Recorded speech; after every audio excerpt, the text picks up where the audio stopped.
Good morning students.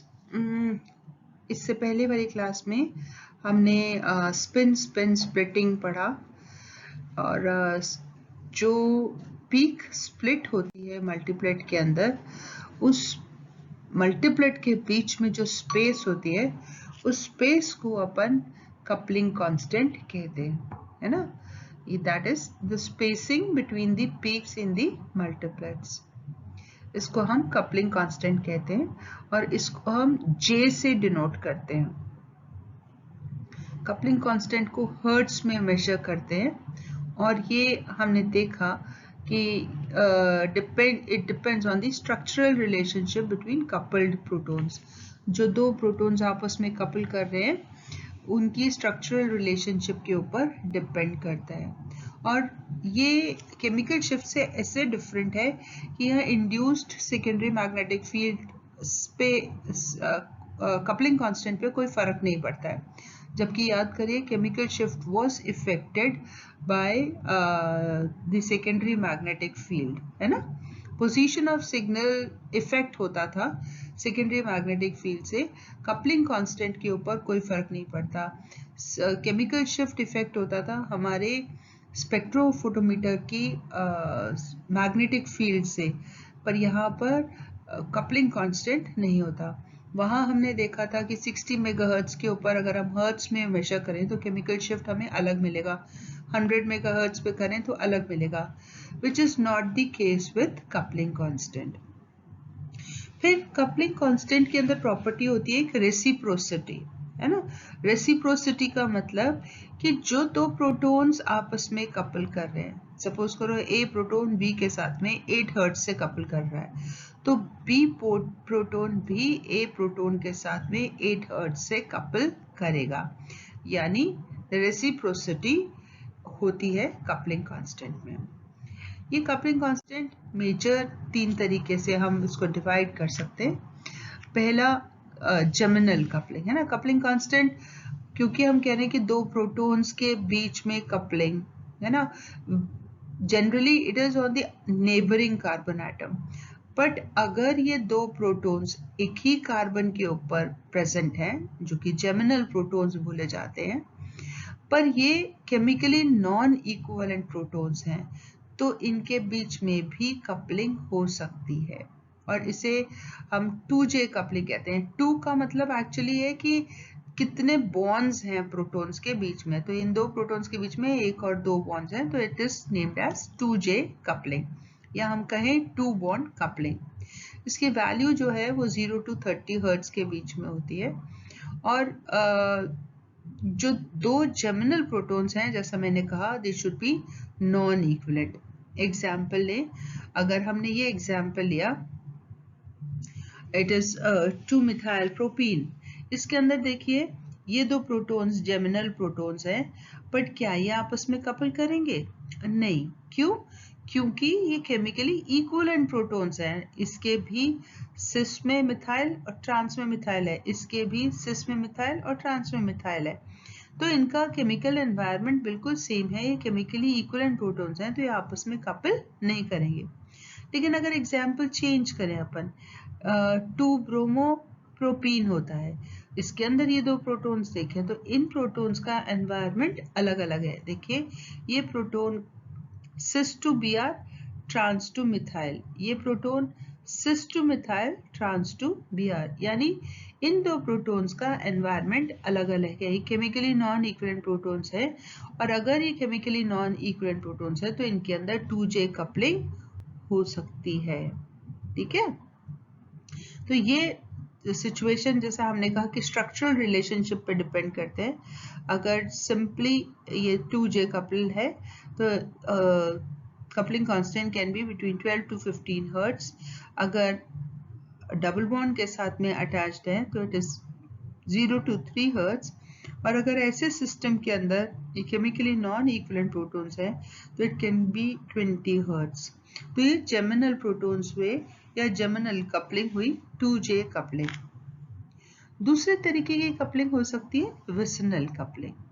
Vicinal coupling is 3J coupling, यानी दो proton जो आपस में कपल कर रहे हैं उनके बीच में 3 बॉन्ड्स हैं, है ना, 2 प्रोटॉन्स के बीच में 3 बॉन्ड्स हैं, इसीलिए हमने इन्हें 3J कपलिंग बोला या 3 बॉन्ड कपलिंग बोला।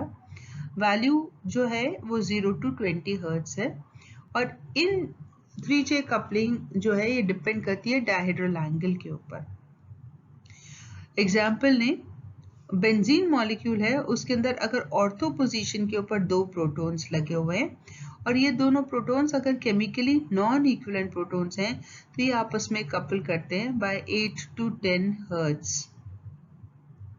इसी तरीके से सिंपल सब्स्टिट्यूटेड इथेन मॉलिक्यूल है, इसके अंदर जो 2 प्रोटॉन्स हैं 3J कपलिंग या vicinal coupling, value is 6 to 8 hertz. अगर इथाइलिन सिस्टम देखें हम तो इथाइलिन सिस्टम के अंदर एक नहीं 2 तरीके के विसिनल कपल्ड प्रोटॉन्स हैं, है ना। एक तो ये प्रोटॉन्स, अगर हम कहें कि ये प्रोटॉन और ये 2 प्रोटॉन्स हैं, ये कोई ग्रुप लगा है, यहाँ हमने H लिखा है, but if it is a different group तभी ये केमिकली नॉन इक्विवेलेंट प्रोटॉन्स होंगे। तो जो ट्रांस प्रोटॉन्स हैं वो या जो सिस प्रोटॉन्स हैं वो दोनों के बीच में 3J कपलिंग है ना, 1 2 3 बॉन्ड कपलिंग।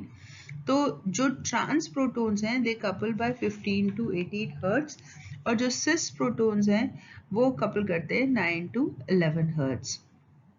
इसी तरीके से अलाइलिक प्रोटॉन्स हैं, अलाइलिक प्रोटॉन्स के अंदर देखें तो coupling constant can be 2 to 13 hertz. तो ये विसिनल कपलिंग या 3J कपलिंग। तीसरी तरीके की कपलिंग है long range coupling, where the number of bonds are more than 3, है ना। तो ये 4J कपलिंग हो सकती है या 5J कपलिंग हो सकती है, यानी 4 बॉन्ड्स हैं बीच में या 5 बॉन्ड्स हैं बीच में। और क्योंकि ये डिस्टेंस बढ़ गया इन प्रोटॉन्स के बीच में तो कपलिंग कांस्टेंट भी घट जाएगा, क्योंकि ये उतनी इफेक्टिव कपलिंग नहीं हो सकती, है ना।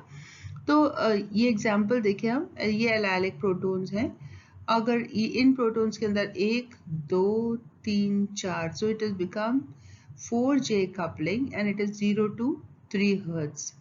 इसी तरीके से ये वाले 2 प्रोटॉन्स देखें तो हम देख सकते हैं कि ये 5J कपल्ड प्रोटॉन्स हो गए, 1 2 3 4 5, 5J coupled, it is 2 hertz. But it is definitely essential कि इस लॉन्ग सिस्टम के ऊपर एक ना एक डबल बॉन्ड होना चाहिए, तभी ये लॉन्ग रेंज कपलिंग होगी।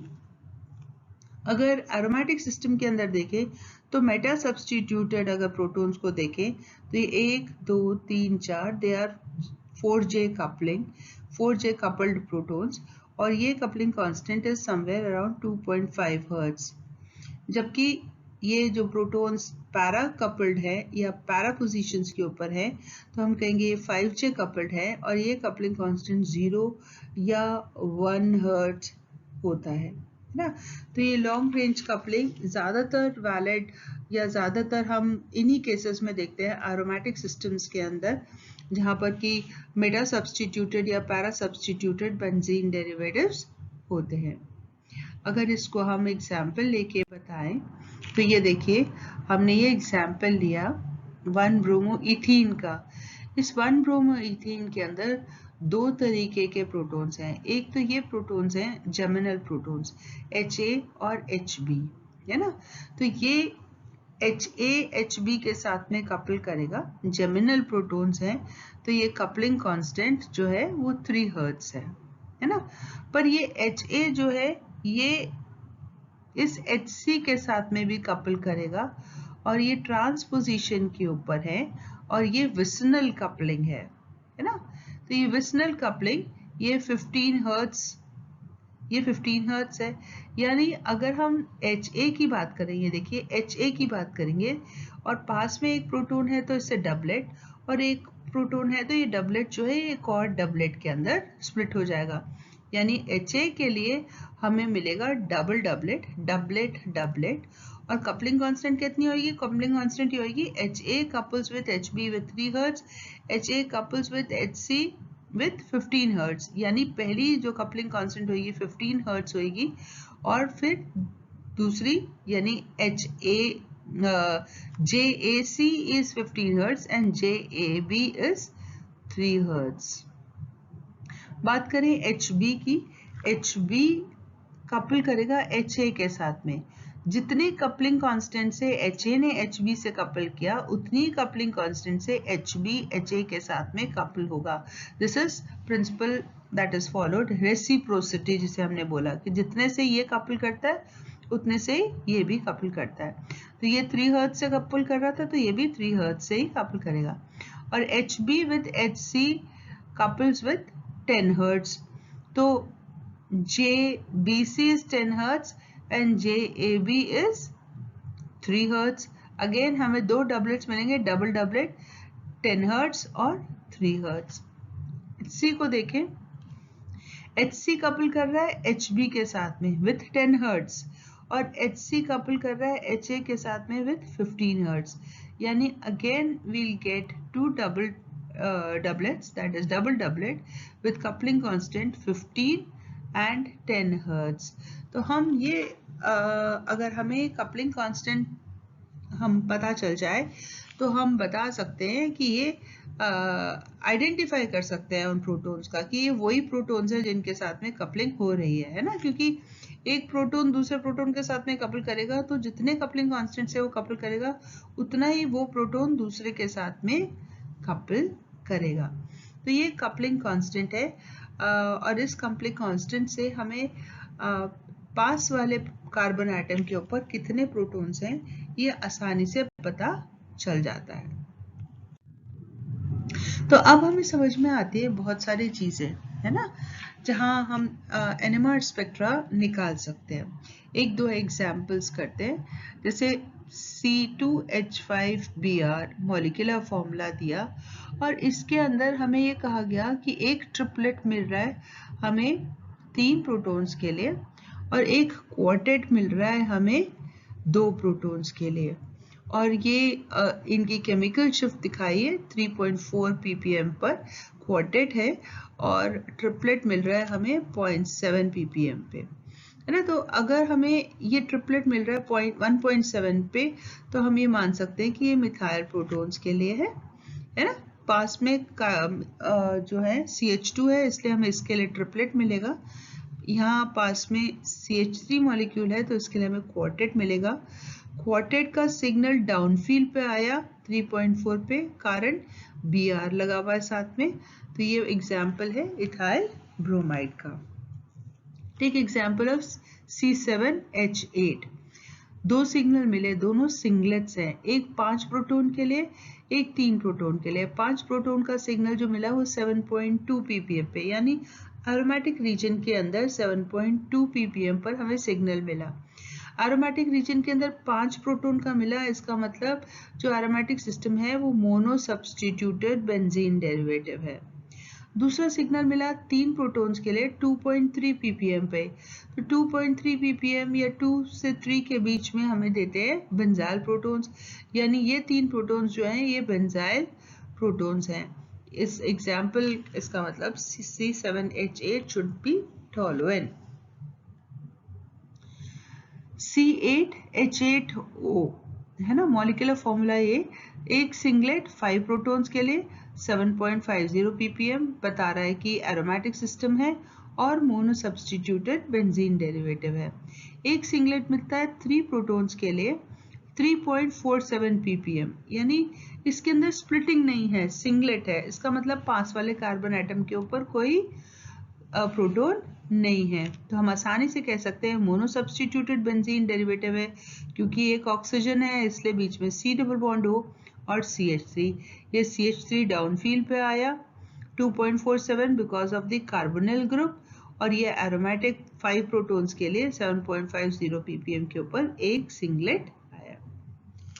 नेक्स्ट एग्जांपल है C4H8O2, एक सिंगलेट आता है 3 प्रोटॉन्स के लिए, है ना, एक क्वार्टेट आता है 2 प्रोटॉन्स के लिए और एक ट्रिपलेट आता है 3 प्रोटॉन्स के लिए। इसके अंदर 2 ऑक्सीजन्स हैं, तो 2 ऑक्सीजन किसी भी तरीके से लग सकते हैं, एस्टर के अंदर हो सकते हैं या एसिड के अंदर होते हैं या कार्बोनिल ग्रुप के अंदर और कोई और ग्रुप भी हो सकता है साथ में, है ना। तो यहाँ हम देखा कि 1.9 ppm के ऊपर एक सिंगलेट आ रहा है 3 प्रोटॉन्स के लिए, 4.06 के ऊपर एक क्वार्टेट आ रहा है 2 प्रोटॉन्स के लिए, और 1.23 ppm के ऊपर एक ट्रिपलेट आ रहा है 3 प्रोटॉन्स के लिए। सारे के सारे सिग्नल्स जो हैं वो कंपैरेटिवली डाउनफील्ड के ऊपर आ रहे हैं। तो हम देखें कि ये एक्चुअली एस्टर फंक्शनल ग्रुप है, और इस यहाँ प्रोटॉन का सिंगलेट आएगा। ये डाउनफील्ड पे आया, 0.9 की जगह 1.9 पे आया क्योंकि ये कार्बोनिल ग्रुप के साथ में अटैच्ड है। ये वाला प्रोटॉन बहुत ज़्यादा डाउनफील्ड पे आएगा क्योंकि ये डायरेक्टली ऑक्सीजन के साथ में, इलेक्ट्रोनेगेटिव ऑक्सीजन के साथ में अटैच्ड है। तो ये सबसे ज़्यादा डाउनफील्ड पे आया, और इसका आया क्वार्टेट क्योंकि पास में कार्बन एटम के ऊपर 3 प्रोटॉन्स है, तो क्वार्टेट आया। और ये भी डाउनफील्ड पे आया, लेकिन इतना डाउनफील्ड पे नहीं आया। मिथाइल प्रोटॉन्स के लिए ट्रिपलेट आएगा at 1.23 ppm. Let's take another example, C2H4O. C2H4O, you get a doublet for 3 protons at 2.14 ppm and quartet for 1 proton at 9.78 ppm. अब ये जो 9.78 ppm या 10 ppm के ऊपर आते हैं, ये एल्डिहाइडिक प्रोटोन ही होता है ना। ऑफ रेजोनेंस, कई बार तो ऑफ रेजोनेंस स्पेक्ट्रा ही आता है। तो ये CHO ग्रुप है, और क्योंकि यहाँ एक डबलेट मिला हमें 3 प्रोटॉन्स के लिए, तो ये इस वाले प्रोटॉन से स्प्लिट हो रहा है, और ये जो आपका एल्डिहाइडिक प्रोटॉन है वो पास में 3 प्रोटॉन्स होने से क्वार्टेट दे रहा है 9.78 ppm पे। तो ये हमारा एसिटाल्डिहाइड है। Then take C2H3Br2, है ना। एक ट्रिपलेट आया एक प्रोटॉन के लिए 5.8 ppm पे, और एक डबलेट आया 2 प्रोटॉन्स के लिए 4.2 ppm। दोनों ही डाउनफील्ड पे सिग्नल है, इसका मतलब Br लगा हुआ है।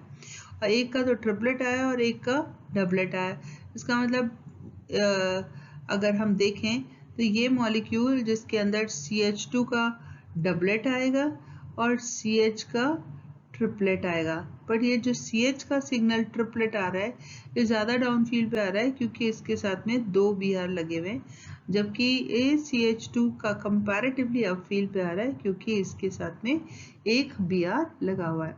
सो इस तरीके से हम NMR स्पेक्ट्रा को एल्यूसिडेट कर सकते हैं, और इसके बाद में अपन स्पेक्ट्रा देखेंगे और उसके बेसिस पे करेंगे।